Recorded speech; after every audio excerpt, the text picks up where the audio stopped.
जय गुरुदेव। आज के नॉलेज शीट में हम लोग ये देखेंगे कि कुछ लोगों को लगता है हमेशा कि कुछ ठीक नहीं है, ये ठीक नहीं है, वो ठीक नहीं है। इस प्रवृत्ति को दूर कैसे किया जाए। मेरा नाम सोनाली मित्तल है। हम लोग हर रोज़ आपको इस चैनल पर गुरुदेव के दिए हुए ज्ञान पत्र देते हैं।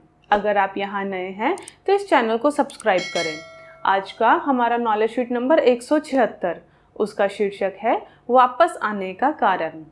गुरुदेव कहते हैं कि कुछ व्यक्ति इस धारणा को लेकर इस संसार में आते हैं कि यह ठीक नहीं है, और वह यही शिकायत हमेशा करते रहते हैं कि ये ठीक नहीं है, वो ठीक नहीं है, ऐसा ठीक नहीं है। और फिर वे अपनी घटनाओं को, परिस्थितियों को, व्यक्तियों को किसी न किसी तरीके से सुधारने का प्रयास करते रहते हैं। पर गुरुदेव पूछते हैं कि तुम कितना सुधार सकते हो।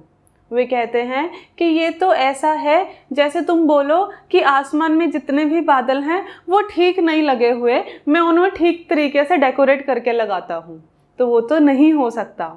लेकिन गुरुदेव कहते हैं कि ये जो धारणा है यह तुम्हें खुश नहीं रहने देती, तुम्हें प्रेममय नहीं होने देती, किसी के साथ ढंग से बात नहीं करने देती, प्रिय नहीं होने देती। क्योंकि कहीं ना कहीं हमारे मन में ये चलता रहता है कि इसमें ये ठीक नहीं है। इस तरह ये हर वक्त तुम्हारे साथ रहता है।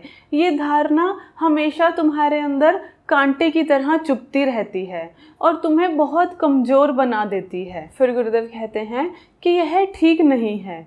जो ये धारणा है यही तुम्हें इस संसार में वापस लाती है। जो तुम्हें लगता रहता है हमेशा कि ये ठीक नहीं है, इसे ठीक कर लूँ, किसी व्यक्ति को ठीक कर लूँ, किसी परिस्थिति को ठीक कर लूँ, यही धारणा इस संसार में फंसाए रखती है। तो इसे ख़त्म कैसे करें? तो उसके लिए सबसे पहले तो ये पहचान लो कि ये बीज, ये धारणा तुम्हारे अंदर है। इसको पहचानने के लिए गहरे ध्यान की आवश्यकता है। जब हम ध्यान में होते हैं, जब हम अपने आप को देखते हैं, अंतर्निहित होते हैं, स्वाध्याय करते हैं, तो हमें पता चलता है कि क्या ये धारणा हमारे अंदर है या नहीं है। उसके बाद कभी कभी हमें लगता है कि हमारे शरीर में या मन, बुद्धि, चित्त, अहंकार में कुछ ठीक नहीं है। फिर या तो हम इसे ठीक सिद्ध करना चाहते हैं और या फिर हम इसके अंदर गलतियां निकालते रहते हैं। तो गुरुदेव कहते हैं कि जो तुम ये गलती निकालते हो, जिस भी चीज़ में तुम्हें गलती लगती है, उसे पहचानो, देखो कहाँ तुम्हें गलती लगती है और उसके बाद उसे ईश्वर के चरणों में समर्पित कर दो। फिर गुरुदेव कहते हैं कि परम सत्ता की आयोजन शक्ति पर भरोसा रखो। हमें क्या लगता है कि कुछ ठीक नहीं हो रहा, लेकिन गुरुदेव कह रहे हैं कि जो कुछ भी हो रहा है वो ईश्वर की इच्छा से हो रहा है।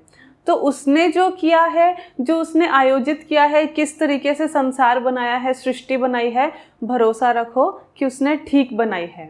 और एक निष्ठा भाव रखो अपने अंदर कि जैसी प्रभु की इच्छा। जब हम हमारे मन में ये सोच लेते हैं कि ठीक है, जो हो रहा है वो ईश्वर की इच्छा से हो रहा है और जो होगा वो भी ईश्वर की इच्छा से ही होगा, तो उससे हमारे अंदर संतुष्टि आती है, संतुलन का भाव आता है और वह अवस्था प्रेम की अवस्था होती है। फिर किसी ने प्रश्न पूछा कि क्या जो कुछ भी हो रहा है वो केवल प्रभु की इच्छा से हो रहा है? तो गुरुदेव कहते हैं कि हाँ, जो भी हो रहा है वो केवल और केवल ईश्वर की इच्छा से ही हो रहा है। तुम्हारे अंदर अगर ये विचार भी आता है कि यह नहीं होना चाहिए, मेरे अंदर ये विचार नहीं आना चाहिए, तो ये विचार भी प्रभु की इच्छा से ही आ रहे हैं। आगे गुरुदेव ने इससे पहले वाली नॉलेज शीट में जो बोनस ज्ञान दिया था उसका बाकी का भाग बताया है। वो कहते हैं कि जब तक कर्मों का बोझ है तब तक तुम्हें काम करना ही पड़ेगा, और जब एक बार कर्मों की प्रवृत्ति शांत हो जाती है उसके बाद में हमारे अंदर पूरी तरह से सहजता आ जाती है और सहजता से निष्काम प्रेम उमड़ता है और प्रत्येक जीवन को उसी प्रेम की तड़प है। इस ज्ञान पत्र को हमारे साथ देखने के लिए बहुत बहुत धन्यवाद। वीडियो को ज़रूर से लाइक करें। रोज़ ऐसे ज्ञान पत्र सुनना चाहते हैं तो चैनल को सब्सक्राइब करें और जितना हो सके इस ज्ञान को अपने मित्रों और परिवारजनों के साथ फैलाएं।